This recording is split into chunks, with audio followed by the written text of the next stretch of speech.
La semana pasada habíamos estado hablando de cosmología a raíz de un artículo que no recuerdo ahora quiénes eran tres autores, no recuerdo los dos primeros, pero el tercero, que era un poco el jefe del grupo, era Niels Turok. Bueno, era esta idea que de hecho ya habíamos comentado en un episodio anterior de un universo cíclico, con Big Bang, Big Crunch, que había salido en los medios de comunicación como un universo simétrico al nuestro que va hacia atrás en el tiempo y tal. Y entonces les contamos toda la historia de que Steinhardt, un colaborador de Turok, pues mm, resulta que se habían visto involucrados en una cierta polémica en 2018 cuando publicaron un artículo en una revista de divulgación en la que criticaban muy fuertemente el paradigma de la inflación, bueno, con una investigadora joven que se llamaba Ana Illa. Y bueno, pues resulta que esta semana tenemos un trabajo, un preprint que ha salido en el archive, en el que pues precisamente Steinhardt e Illa, junto con Cosmic Andrei, que digo yo, qué oportunidad para ese llamado Cosmic Andrei. Si vas a trabajar en cosmologías alternativas. Bueno, aquí este artículo parece muy interesante en el sentido de que, de nuevo, ¿no? Van intentando recuperar esta idea de universo cíclico, ¿no? Y se plantean la pregunta de si la energía oscura no fuera una constante cosmológica, como tenemos en el modelo estándar de la cosmología, sino un campo de quinta esencia, ¿no? Creo que va un poco por ahí la cosa. Sí, sí, primero, si me permitís, un poco de contexto me parece, sobre todo asociado al nombre de Steinhardt.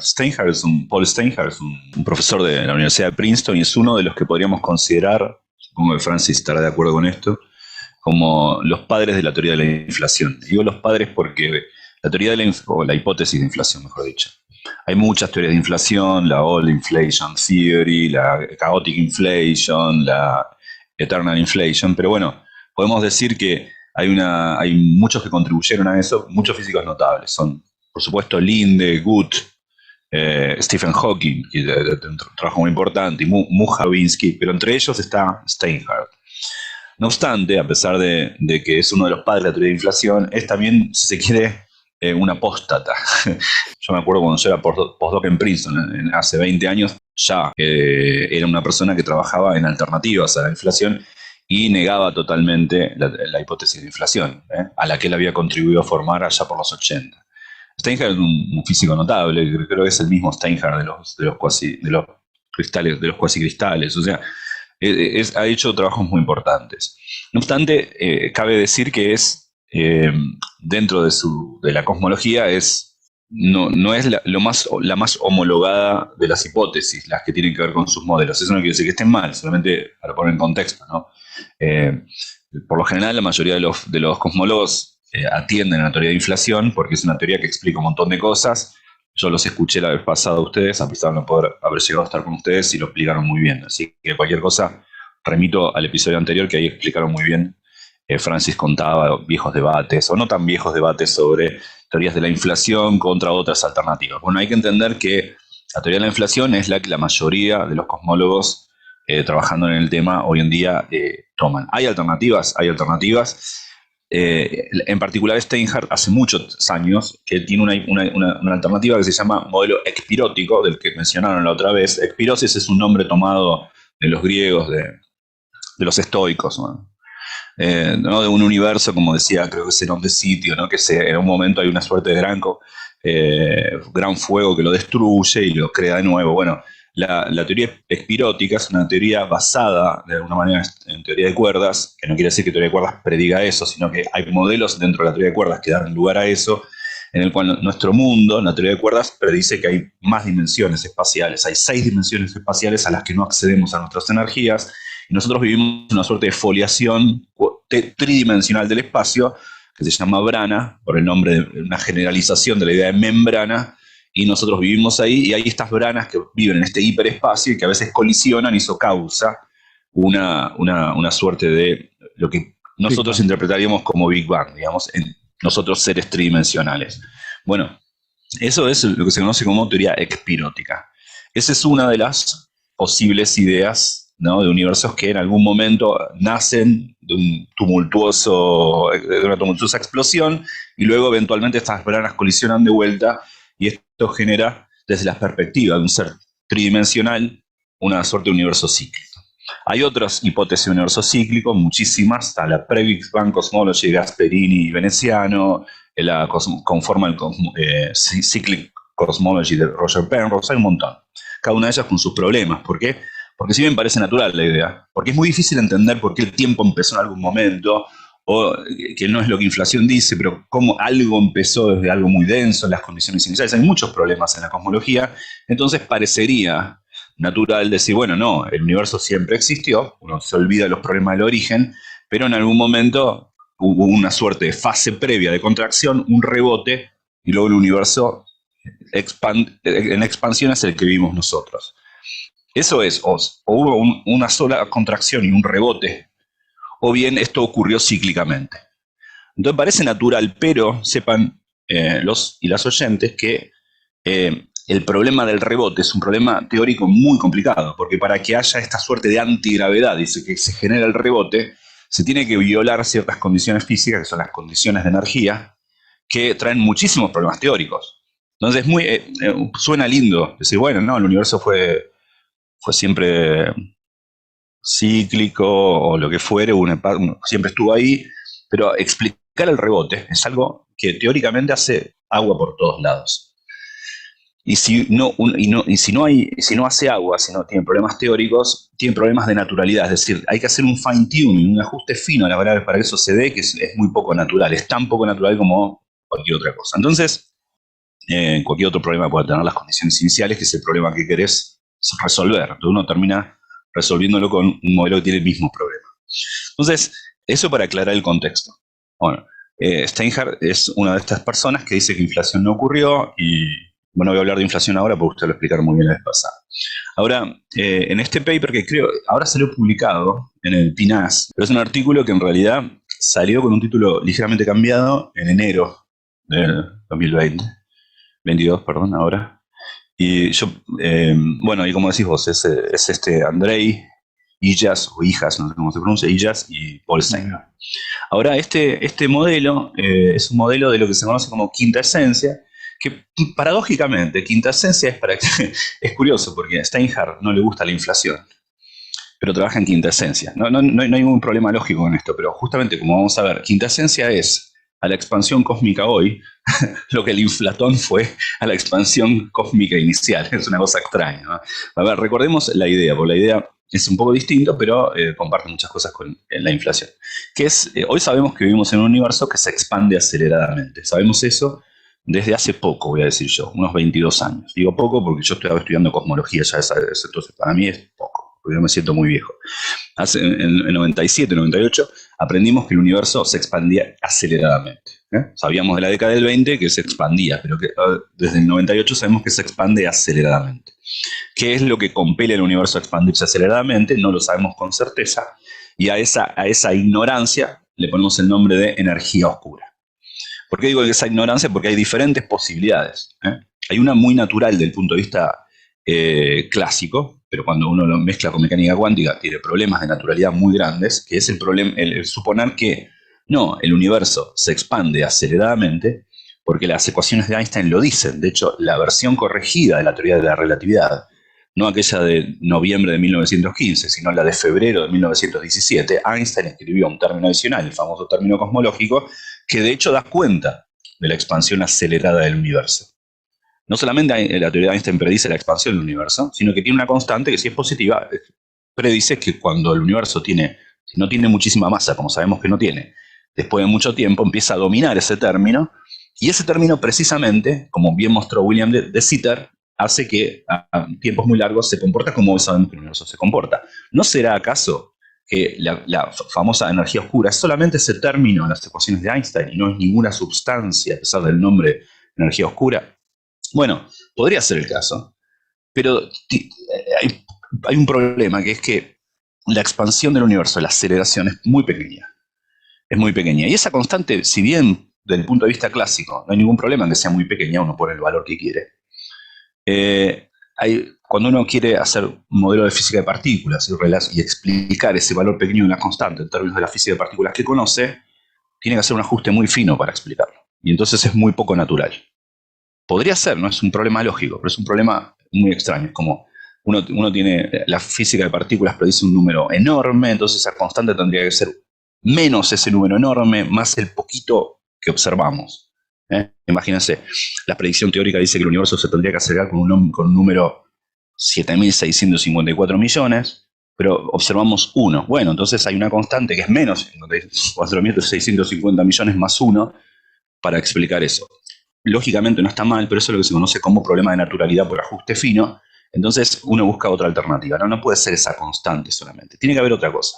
Bueno, quizá, y ahí del nombre de energía oscura, hay una suerte de sustancia ubicua en el universo que se comporta como ese término en las ecuaciones de Einstein y que compele al universo a expandirse. Es una sustancia muy extraña, que tiene también presión negativa.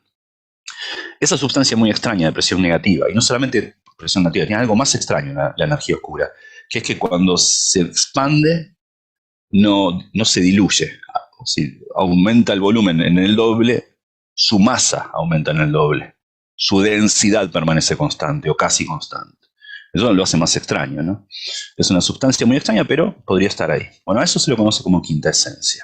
O más precisamente, un tipo de modelo particular para explicar una sustancia así se lo conoce como quinta esencia, que es pensar que el universo está inundado de un campo escalar. Un campo escalar es un campo cuántico, pero de spin cero, parecido al Higgs, pero no puede ser el Higgs, tiene que ser otro tipo de campo escalar. Hay un campo escalar que está como en equilibrio, no se mueve mucho. Podría fluctuar, pero no está fluctuando mucho. Si yo lo excitase, podría fluctuar. Tiene la posibilidad de fluctuar, por eso es un campo y no una constante. Tiene esa potencialidad. Pero está en un valor de energía muy alto, pero fluctuando muy poco. Cuando vos llenás el universo de un campo ubicuo en todos lados, que está fluctuando muy poquito comparado con la energía que tiene potencial, se comporta en las ecuaciones como aquella constante que Einstein había puesto. No es una constante puesta ad hoc, a mano, sino es un campo, una sustancia, que bien podríamos excitar mucho, pero no estamos excitando mucho. Estamos quietos y está fluctuando muy poquito. Eso hace que el universo se expanda aceleradamente como hoy observamos. La hipótesis de existencia de esa sustancia, de ese campo, es lo que se conoce como energía oscura. Ahora, cuando uno la aplica para explicar la expansión del universo hoy en día, y no aquella de inflación, recibe el nombre de quinta esencia, porque es un nuevo campo, es una nueva, no es quinta esencia porque no es ninguna de las 4 fuerzas fundamentales que conocemos, sino una nueva, una quinta esencia, en famosa remisión a quinto elemento. Vamos a sacar eso, un nombre fancy para algo tan simple como un campo escalar. Ahora bien, ¿qué pasa? Ese campo, este potencial, como es un campo, como tiene la posibilidad, puede cambiar de estado de energía. Puede cambiar su potencial. Su potencial puede ser no constante y mantenerse siempre ahí, sino ir cambiando. Ahora, si cambia ese potencial, es como cambiar de golpe la constante cosmológica en las ecuaciones de Einstein, porque este campo se comporta como una constante, pero ahora que puede cambiar, no es una constante. Es algo que puede por un tiempo mantenerse constante y de repente cambiar a un estado de energía menor. Bueno, entonces este campo podría cambiar de valor. Y eso se llama, para que el campo, su estado de energía cambie de valor, tiene que tener un potencial el campo, como si podemos pensar como una bolita recorriendo una ¿cómo le dicen ustedes? ¿Montaña rusa le dicen? Sí, montaña rusa. Sí. Una montaña no sé rusa si que va cambiando. cambiarán el nombre, pero hasta ahora se llama así. Ok, claro. Bueno, va como cambiando de estado de energía. Este no sería el carrito de la montaña rusa, sino el estado del campo. El estado del campo bajaría de energía y eso se puede pensar como... Perdona, una duda que siempre he tenido sobre ese tipo de analogía. Y cuando se habla de eso, de que el campo cambia de energía o que la bolita sube o baja en la montaña rusa, ¿estamos hablando en todo el espacio o en un punto del espacio? En todo el espacio, o al menos en grandes dominios de espacio, ¿no? En grandes dominios de espacio. ¿Hay algún equivalente de algo parecido con el campo electromagnético o algún campo así que podamos visualizar clásico? Lo que pasa es que el campo electromagnético no está en un potencial, pero el Higgs le pasa eso. El Higgs, de hecho, la razón porque las partículas tienen masa, en realidad no es una masa intrínseca, bueno, sacando el caso de los gluones, muy sutil.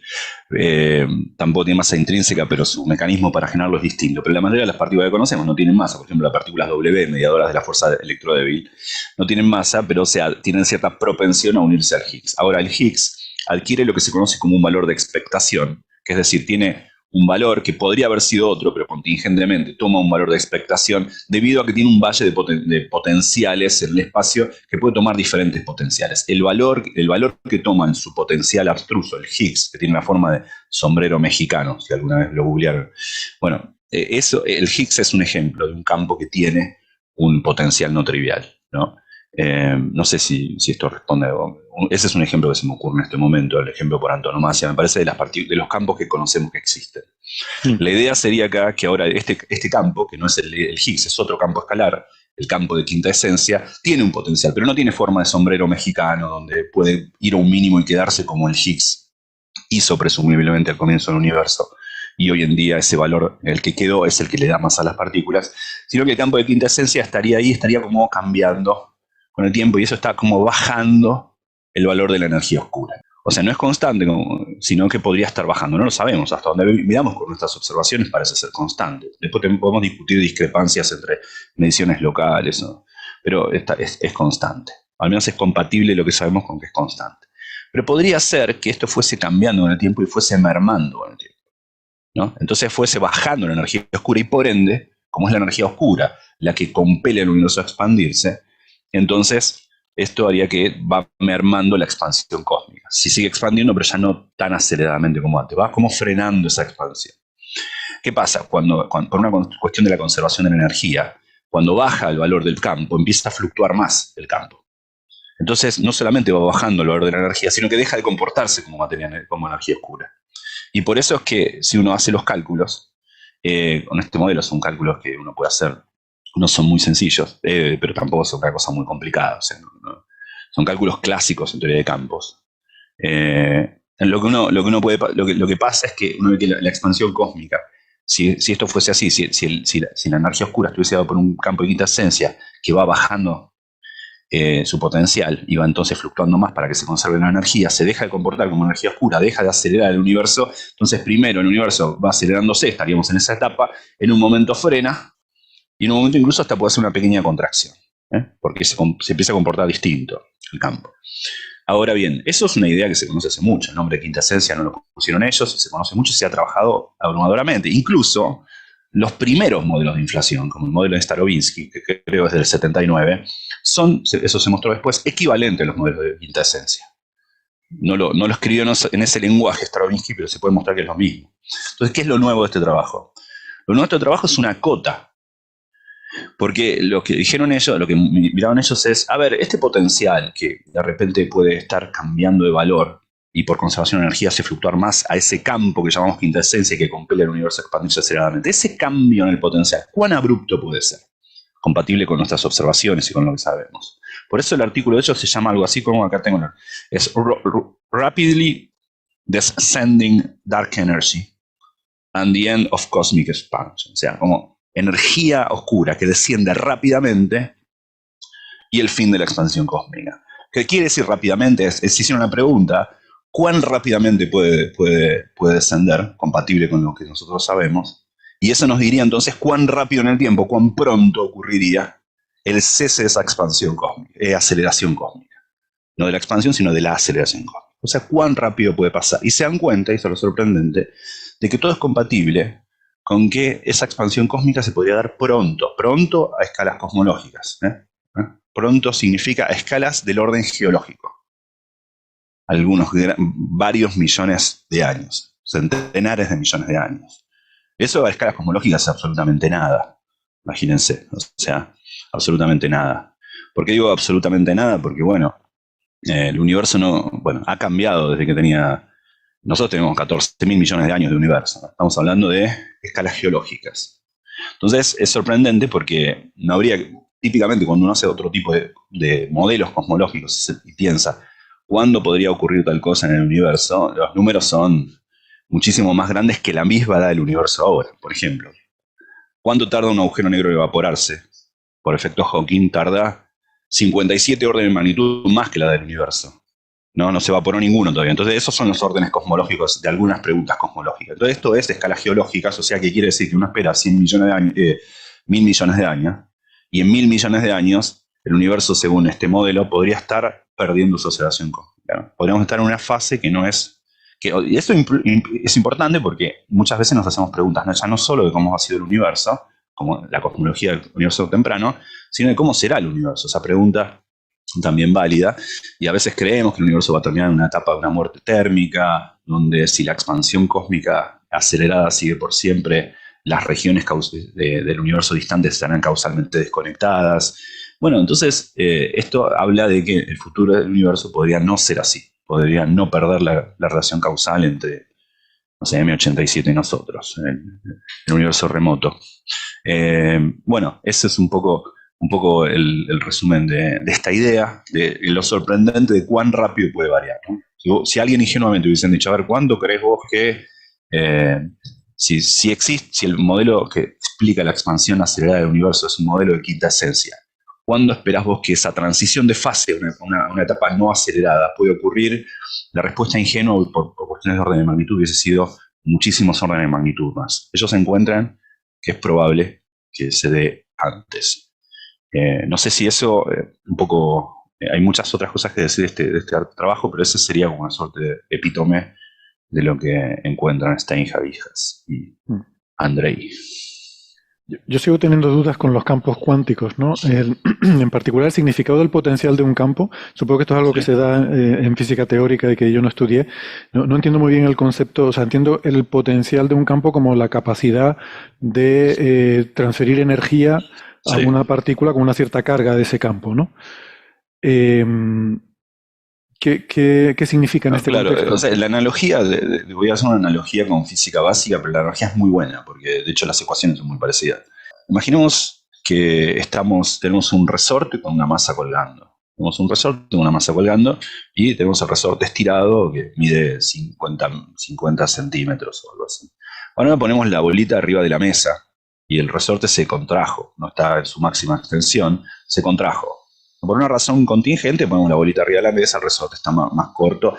Claro, si yo corro la mesa, la bolita cae y el resorte se estira hasta cierta escala, digamos, ¿no?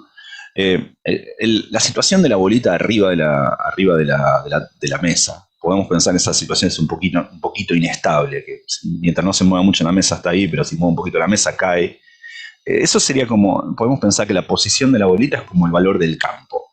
Entonces, cuando está arriba, está en un estado de equilibrio que es un poco, es un equilibrio inestable o metaestable. Puedo sacudir un poco la mesa y va a caer a otra situación. Entonces, ahí hay una energía potencial, hay un montón de energías potenciales ahí. Por ejemplo, está la energía potencial gravitatoria, que es la potencialidad de la bolita a caer a otra altura. Está la energía potencial de la compresión del cilindro, del resorte. Digamos, está la energía cinética que adquiere la bolita cuando está cayendo y luego frena por la otra y queda oscilando. Ese tipo de ecuaciones de un sistema tan simple como ese es exactamente las ecuaciones que cumple el campo de quinta esencia. Exactamente igual. O por ejemplo una bolita que va cayendo por una pendiente, como un carrito de una montaña rusa. En un momento va cayendo, va bajando su energía potencial, pero el precio a pagar es adquirir más velocidad, aumenta su energía cinética, y entonces llega abajo al valle de la montaña rusa con muchísima energía cinética y poca energía potencial. Bueno, el campo podría estar haciendo eso. Cuanto más energía potencial tiene, la energía potencial del campo es la que le da su poder de expansión, de aceleración cósmica. Si el campo se está moviendo mucho, está como el carrito de la montaña rusa en la parte de abajo, tiene poca energía potencial, pero mucha energía cinética porque abajo pasa muy rápido. Entonces el campo no se comporta como algo que va a generar una expansión cósmica acelerada. Lo hace cuando está casi quieto. Entonces cuando está arriba, se comporta, el campo tiene un cierto valor de energía y se comporta como que está expandiendo el universo aceleradamente. Luego baja, pero empieza a fluctuar más. Es como el análogo, es como baja el carrito pero va más rápido. Baja el campo, el valor del campo, pero empieza a fluctuar más. Bueno, bajó la energía potencial, o sea, bajó su poder de aceleración del universo, pero encima empieza a fluctuar más. Y cuando un campo fluctúa, ya no se comporta tanto como una constante que compele el universo a expandirse. Entonces esos cambios de estado se parecen mucho a una bolita cayendo por un valle, porque las ecuaciones son, repito, las mismas. Y entonces esa potencialidad de estar de un estado alto en un campo es muy parecido a la potencialidad de un carrito de la montaña rusa de estar en un estado muy alto de la montaña rusa, ¿no? Es la posibilidad de que si lo suelto va a caer a un valor más bajo, pero ir más rápido. Bueno, el campo hace eso, va a un valor más bajo, pero fluctúa más rápido. Eso es lo que hace. Ahora, quiero hacer una aclaración que también aparece en este paper, porque hay otra posibilidad con los campos y relacionados con la expansión cósmica. Esto que estoy describiendo es algo totalmente clásico, del punto de vista, aunque estemos hablando de campos, es teoría clásica de campos. Es decir, estoy hablando de una dinámica con analogías, digo, las ecuaciones se parecen mucho a las de una bolita cayendo por una montaña rusa, ¿no? Son las ecuaciones clásicas de campo, no es teoría cuántica de campos. Vale, ahora bien, antes de que hagas esa aclaración y vayas a la teoría cuántica, sobre esa analogía, a mí me gustaría también hacer otra aclaración anterior de lo que yo entiendo que es. O sea, en esa analogía, la bolita que cae representa el propio campo, no es lo que haría una partícula en ese campo. No, representa el propio campo, es el estado de todo el campo en toda una región del universo, lo suficientemente grande como decir en todo el universo. La analogía no es sutil, porque sí, es que quería aclararlo porque estoy seguro, es un poco confuso y seguro que la gente cuando piensa en la bolita va a pensar que eso es una partícula sujeta a la acción del campo. No, es, si se quiere, el estado de energía del conjunto de todas las partículas que componen ese campo, ¿no? Entonces, en este moverse del carrito en la montaña rusa, en mi analogía, el moverse no es en el espacio físico, sino en los valores que adquiere el campo, digamos, ¿no? Entendido. Ese es el problema siempre con los campos cuánticos, con el tema de la partícula, ¿no? Hay gente que dice que lo que existen son las partículas y que los campos es un objeto matemático para describir las partículas. Y claro, el problema es que estamos hablando de estados del campo en estado de vacío. Es decir, los campos tienen estado de vacío y estado de partícula. Las partículas se construyen a partir de un vacío estable. Si tú tienes un mínimo en el potencial, si tienes un vacío estable en ese mínimo del campo, sobre ese puedes construir estados de tipo partícula, que son como vibraciones del campo alrededor de ese estado mínimo. Pero ¿qué pasa si tienes un máximo? Si tienes un máximo del potencial, ahí tú no puedes construir un estado de tipo partícula, porque si construyes un estado de tipo partícula, sería un taquión. Sería una partícula que se movería más rápido que la velocidad de la luz, no puede existir, violaría la causalidad, tiene muchísimos problemas de inestabilidad. Un máximo en el potencial es inestable. Entonces, ¿qué hace el campo? El campo está en un estado de vacío en el máximo. Como está en un máximo, no está en el vacío, el mínimo está aquí debajo, el vacío está arriba. Pues como está arriba tiene mucha energía, el campo tiene mucha energía, pero está en un estado en el que de vacío, en el que no hay partículas. Tiene que moverse, porque tiene que caer. Entonces, si tiene un estado de menor energía, tiende a caer por ese potencial hasta llegar al estado de mínima energía. Entonces eso es lo que hace el campo, ¿no? Lo está comentando Gastón, para que haya ese efecto de expansión, necesitas que en ese máximo sea muy plano, para que durante la caída lenta por ese potencial muy plano, tú puedas tener un efecto de expansión muy acelerada, tipo inflación, de muchos órdenes de magnitud, porque tienes una densidad constante, aproximadamente constante, durante mucho tiempo. Después caes. Es ese primer momento de la montaña rusa donde uno cree que el carrito va a velocidad constante, en realidad va cayendo, pero muy poquito, va cambiando muy poco su velocidad, va cambiando muy poco su altura, ¿no? Y eso es, recordemos, el análogo a la altura en el caso del carrito, en el caso del campo, es su poder de aceleración del universo. Y luego sí, caiga otro, como dice bien Francis, otro vacío local cuando está abajo. Pero ahora te voy a dejar que sigas con tu aclaración. Porque hay dos cosas que se pueden confundir mucho, incluso físicos que no se dediquen a esto pueden haber escuchado otra cosa que se relaciona mucho para evitar la confusión y también porque en el paper aparece. En realidad, yo mencioné dos posibilidades. Que la expansión cósmica sea por un término en las ecuaciones de Einstein, la constante cosmológica. Es muy difícil porque explicar ese valor es tan pequeño, pero como posibilidad lógica está bien. A un físico no le gusta eso porque hay problemas de naturalidad. Entonces habría que explicar por qué es tan pequeño y la teoría te dice que es un número enorme. Bueno, entonces, pero es una posibilidad.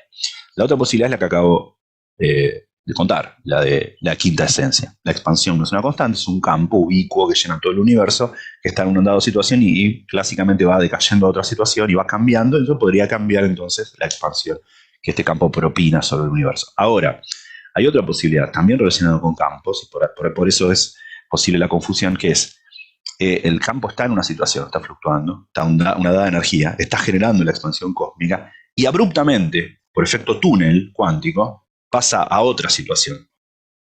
Entero en todo el espacio. Entero en todo el espacio, pero por cuestiones cuánticas, no porque hace una transición clásica, dinámica entre un estado y el otro, sino que abruptamente pasa de un lado al otro. Eso genera lo que se conoce Eso como... es spooky action at a distance también, ¿no? Un poco... Sí, bueno, como lo es cualquier efecto túnel, es la transición de un estado a otro. Pero bueno, eso sabemos que los átomos lo hacen, cuando pasa un electrón de un estado a otro y emite un fotón.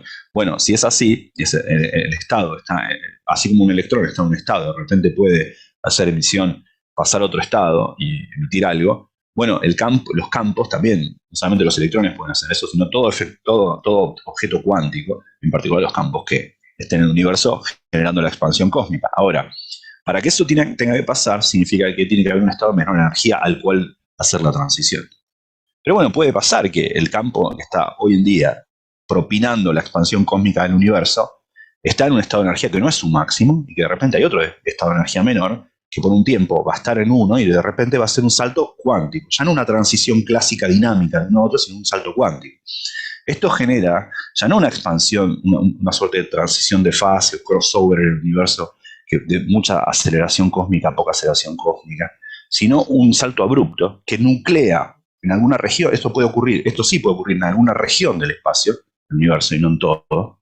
Acá cambió el campo de lugar, se genera la nucleación de una burbuja que luego se expande y que cubre a todo el universo, ¿no? Entonces nosotros, por ejemplo, estamos acá, estamos en una situación donde el universo está expandiendo a tal aceleración, estamos felices, no sabemos por qué pasa, pero estamos viendo eso. Bueno, el universo es así, qué sé yo.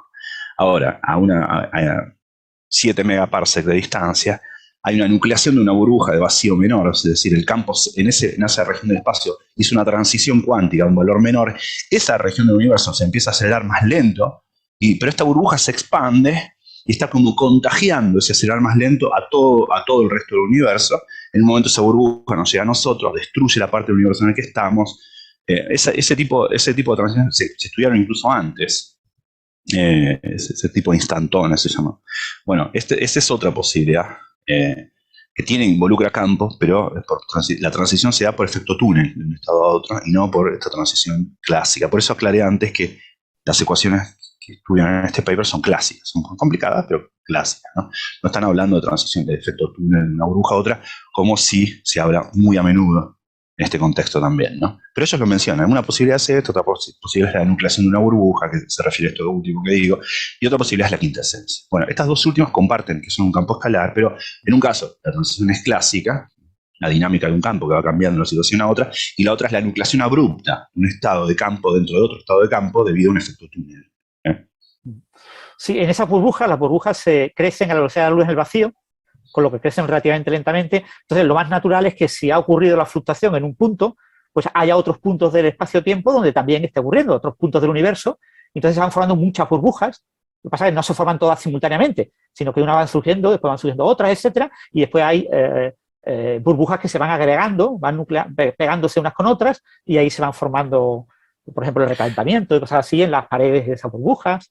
O sea, entiendo que la formación de una burbuja que se expanda a la velocidad de la luz es porque ha habido una transición en un punto de esa burbuja y esa transición induce en los puntos de alrededor una transición a un estado de energía menor, por tanto más favorable energéticamente, y eso induce en los puntos vecinos el también caer, ¿no? Es como que les da envidia y uy, si ese está más relajado, yo también, es verdad, yo también puedo poner así. Y entonces a la velocidad de la luz se van propagando. Sí, es parecido a lo que pasa cuando abrimos una cerveza. No, de verdad. No, de hecho es lo mismo. Sí, la física de las burbujas es la misma. Es exactamente lo mismo. Cuando uno cambia la situación interna de la botella por una cuestión de presión, nuclea una burbuja y nuclea otra burbuja, y la burbuja que toca en la pared se hace más burbuja porque les conviene por una cuestión de tensión superficial y se va nucleando burbujas. Todo el mundo habrá visto una cerveza mirando. Bueno, no sé si Todo el mundo no. situación rara, pero mirando y ve que de repente hay un puntito donde empiezan a salir muchas burbujas de ahí, no entienden por qué. Sí. Bueno, la dinámica de las burbujas es muy parecida en inflación. Es Sí, así. yo me refería al crecimiento de la burbuja, ¿no? O sea, al paso de una fluctuación cuántica en un punto a expandirse. O sea, lo Claro, que sí, estoy sí. intentando meterme en la cabeza es cómo es, cómo es el proceso por el cual una fluctuación cuántica en un punto que provoca un cambio en el potencial de ese campo se extiende, se contagia a los puntos vecinos, ¿no? Que supongo que es simplemente eso, que es un paso a un estado de energía menor Sí. y que de alguna forma lo induce en los puntos que hay alrededor, ¿no? Sí, está favorecido, ¿no? Que el sistema vaya a un estado de menor energía si lo tiene alcanzable. Ujú. Entonces, en esa frontera va expandiéndose la burbuja porque va pasando el falso vacío que hay fuera de la burbuja, se va convirtiendo en vacío verdadero conforme la burbuja se va expandiendo. Se va expandiendo. Sí, como se dice por ahí, grandes poderes vienen con grandes responsabilidades. Hace muchos años, con José Edelstein, habíamos usado esta magia, este poder de los campos en hacer transiciones de fase de manera negativa. Nosotros somos gente negativa. Habíamos usado esto para descartar algunas teorías de gravedad con correcciones a las ecuaciones de Einstein, para mostrar que en algunas teorías estos efectos cuánticos de nucleación de burbujas son demasiado propensos, las teorías eran patológicas porque llevaban a nucleaciones de burbujas demasiado... no las teorías de campos tienen estos problemas, que por efectos, a veces problemas que no ves a nivel clásico, pero cuando te preguntas qué pasa a nivel cuántico, bueno, hay teorías que nuclean burbujas en todos lados y hacen cosas raras, tú las puedes descartar por eso. Por eso aclaro que esta es un poco distinto los efectos cuánticos, los efectos clásicos, y esto de quintasencia son efectos clásicos de campos en el universo. De acuerdo. Iba a preguntarle a Gastón, ¿esto lo estudiaste en la gravedad Lovelock o no? ¿O no es ese? Sí, ese. Lo hicimos ahí, queríamos ser más generales, es el caso más tratable de las teorías con alta curvatura, digamos. Sí, un artículo que hicimos hace mucho con Gomberov, Edelstein y Jean Camaño. ¿No? Okay. Digo, por quedarme yo tranquilo, yo te interrumpí cuando ibas diciendo que había otra matización que hacer sobre la analogía de la bolita que cae por la montaña rusa, ibas a pasar a los aspectos cuánticos, yo te interrumpí, dije no sé qué tal. ¿Has contado lo que querías contar sobre eso? Sí, capaz que son esas notas al pie que capaz que confunden más que lo que aclaran, pero lo digo porque quizá alguna oyente escuchó alguna vez esto de la nucleación de burbuja, de inflación, y se confunde y cree que es eso. No es esto. Esto es totalmente clásico y no es esas nucleaciones Coleman-Delucci, Einstein-Tons y todo ese tipo de cosas que de hecho alguna vez hablamos acá, me acuerdo haber escuchado a Francis hablar de eso. Entonces, para aclarar la diferencia entre los dos. Sí, la diferencia para los oyentes que se imaginen el potencial es si el potencial en el origen, ¿no? Está en un máximo, pero ese máximo en realidad es un mínimo local. Tienes un mínimo, subes y después bajas y tienes un segundo mínimo más bajo, ¿no? Entonces ahí tienes como una barrera de potencial, entonces ahí no puedes escapar, no puedes moverte, nada te puede llevar fuera de ese lugar. Tiene que haber una transición por efecto túnel que te salte esa barrera y te lleve al otro mínimo. Tienes dos vacíos, un vacío con mayor energía, un vacío con menor energía, pero ambos son mínimos. Y ambos son vacíos en los que puede haber partículas, porque son mínimos. Pero no están conectados porque hay una barrera que está entre ellos. Entonces, esa barrera, sea la que sea, siempre hay una probabilidad distinta de cero a que haya una transición del campo desde este mínimo de más energía al otro mínimo de menor energía. Y se llega a una transición por efecto túnel. ¿Qué te lleva ahí? Esa probabilidad, entiendo que es una probabilidad por unidad de tiempo, también se puede convertir en un tiempo característico para que se dé ese salto y convertirlo en el caso del campo de Higgs, si realmente estamos en un falso vacío del campo de Higgs, en un tiempo característico de vida posible del universo antes de la destrucción del universo por colapso del falso vacío de Higgs o algo así, ¿no? Creo que Stephen Hawking hablaba de esa posibilidad, ¿no? Como un posible destino. Claro, especulemos con eso, pensemos un poco eso. Si el vacío, recordemos, lo que le da la masa a las partículas es su propensión a unirse al campo de Higgs y el valor de energía en el que el campo de Higgs está. Si de repente el campo de Higgs se le ocurre hacer una transición a otro vacío, si es que este existe, un vacío de menor energía, eso deviene en que las partículas de repente rápidamente por efectos cuánticos cambian la masa que tienen. Las partículas W pasan a tener una masa menor y quizá... no sé, nos irradiaríamos entre nosotros fuerza débil porque la fuerza débil tiene corto alcance debido a la gran masa de las partículas W. Entonces de repente, no sé, el mundo sería Argentina 2001, digamos. No. Me resulta curiosa la mentalidad de los físicos teóricos que le dices que de repente cambia la masa de las partículas y empiezan a pensar en la interacción débil y en las partículas W cuando, cuando o sea, todo el universo se cambia la masa de todo. O sea, la Tierra a lo mejor no sería estable, el Sol explotarían o colapsarían, Claro, o qué sé yo. tendríamos problemas mayores antes de explotar la partícula W. Sí. Me resulta gracioso el tema este. Y lo de la inflación eterna, si yo lo había entendido bien, es esta idea de que el inflatón realmente es un campo que estaría también en un falso vacío y espontáneamente habría puntos que decaerían, ¿no? Por una fluctuación de ese falso vacío a uno normal. Digamos que generaría un universo, una burbuja de universo normal que se iría expandiendo en medio de un entorno, de un medio que está sufriendo inflación. Entonces van apareciendo burbujas, digamos, no inflacionarias en medio de un medio que está sufriendo inflación. Pero eso es lo que creemos con la hipótesis de eternal inflation. Es eso, nosotros vivimos en una burbuja de un multiverso, que no es un mal nombre, es un universo mucho más grande, pero nosotros vivimos en una burbuja, en un dominio de este gran cristal, donde hay muchas burbujas, cada una de ellas adentro tiene un valor distinto de un campo, que tiene muchas posibilidades, y el valor distinto de ese campo explica cuán rápido se expande o cuán rápido se acelera esta burbuja. Eso, nuestro universo es un devenir clásico a partir de esta nucleación cuántica de burbujas. Pero en otra parte del multiverso habría otros universos, quizá algunos contrayéndose, porque el valor de la burbuja dentro era negativo, el valor del campo, entonces se contrae, u otros se expanden más lentamente y no llegan a formar vida, porque se expanden tan rápidamente que recolapsan y no dan tiempo a que se forme materia orgánica. Y así, esa es la relación entre la hipótesis del multiverso y del principio antrópico. En cuanto a esta burbuja, las condiciones son tales que pueden devenir en seres inteligentes que lo observen. Digo, hay un montón de especulaciones casi metafísicas sobre todo esto, pero la idea original es esa. El universo quizá nucleó un montón de burbujas, nosotros vivimos en una de ellas que se expandió de manera muy acelerada durante un tiempo. No sé, si quizás para acabar el tema de la ecuación de estado de la energía oscura, que no lo hemos mencionado, no me parece que se ha mencionado, en la constante cosmológica, la ecuación de estado del contenido del universo, pues es una relación entre la densidad y la presión. Entonces, el cociente de la densidad y la presión para la energía oscura, si es la constante cosmológica de Einstein, es exactamente -1. El cociente de densidad-presión. Si tienes un valor entre -1 y -1/3, hablas de quinta esencia. Y si tienes un valor más pequeño que -1, es decir, valor absoluto más grande que más negativo que -1, sí, tienes lo que se llama un campo fantasma.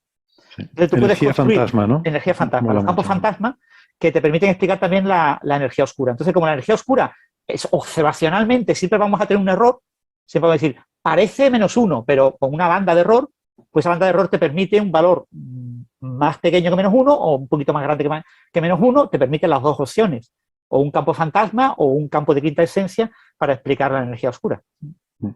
Yo tengo una teoría de que realmente es justamente eso. O sea, la energía oscura es un campo fantasma, un exponente menor que -1, simplemente porque todos los demás finales del universo son demasiado aburridos. Gracias. Sí. El universo merece un final como el de W menor que -1. Claro, eso me dice algo. Me gustan esos criterios a veces de elección. Criterios parecen prosaicos para elegir grandes decisiones. Hace poco escuchaba una entrevista a un escritor argentino que dijo, le preguntaban por qué era peronista y no de izquierda. Y dijo algo así como, no, es una buena pregunta porque muchas cosas uno puede decir. Y dijo, la respuesta fue básicamente, no, porque se es más feliz siendo, pero como que era más feliz. Me gustaba la respuesta prosaica, la uno podría decir, bueno, vamos a hablar de dialécticas, materialismo racional, pero no, porque se es más feliz siendo peronista. Sí. Una cuestión prosaica, bueno, es más aburrido lo otro, no porque esté mal, ¿no? Pero eso va en la línea de lo que tú dices de que eres optimista, porque si no te pegarías un tiro, ¿no? El mundo sería demasiado... No, claro. Sí, ¿no? Hay que verlo con optimismo. Yo soy optimista porque si no me mato. Vale, la pregunta es, en ese modelo que comentamos la semana pasada, el de Turok, en el que el tiempo va hacia atrás, ¿cómo se comporta la entropía? ¿Va también hacia atrás? Yo creo que lo que pasa es que ese modelo, la forma, ahora le dejaré a ellos que saben más que yo de esto, ¿no? Pero creo que la forma que hay que verla es que no es realmente como un universo que vaya hacia atrás, sino que es una fase de Big Crunch, una contracción, un universo en contracción de un universo anterior. Que si tú lo pones con la película yendo marcha atrás, sería como el nuestro. O sea, es una simetría CPT, ¿vale? Es un universo que cumple simetría SPT. O sea que si tú coges el nuestro, le cambias todo y le das a la película para atrás, verías ese otro universo, ¿no? Pero bueno, digan ustedes qué opinan al respecto. Que yo de esto... No recuerdo que Turok estudiara el tema de la entropía, pero la analogía que él quería usar en ese modelo era la analogía de la creación de un par partícula. O sea, cuando se aniquilan una partícula y una antipartícula, producen dos fotones. Cuando dos fotones o un fotón se puede desintegrar en una pareja partícula-antipartícula. Entonces, Claro, pero con la misma analogía, ¿quién era? Fermi, no, Feynman, el que decía que una antipartícula es como una partícula viajando atrás en el tiempo. A través ¿Cómo del era tiempo, eso? exactamente. Es un poco esa idea, ¿no? Esa es un poco la idea en el formalismo matemático de usar frecuencias negativas, ¿no? El concepto de frecuencia, uno interpreta que es frecuencia positiva, porque es un número de ciclos por segundo. Pero, sin embargo, en un modelo en el que tú asocias energías positivas a frecuencia positiva, energías negativas a frecuencias negativas, pues la frecuencia negativa que es, ¿no? Pero bueno, en este tipo de modelo, como yo ya digo, no recuerdo ahora los detalles de lo que decía Turok, pero como yo creo que hay que verlo, es como que tienes dos tiempos independientes, ¿no? Que tienes un universo y un antiuniverso. El antiuniverso tendría un tiempo que se propaga hacia el pasado si tú pudieras desde el universo ver que ese tiempo se propaga en la dirección opuesta.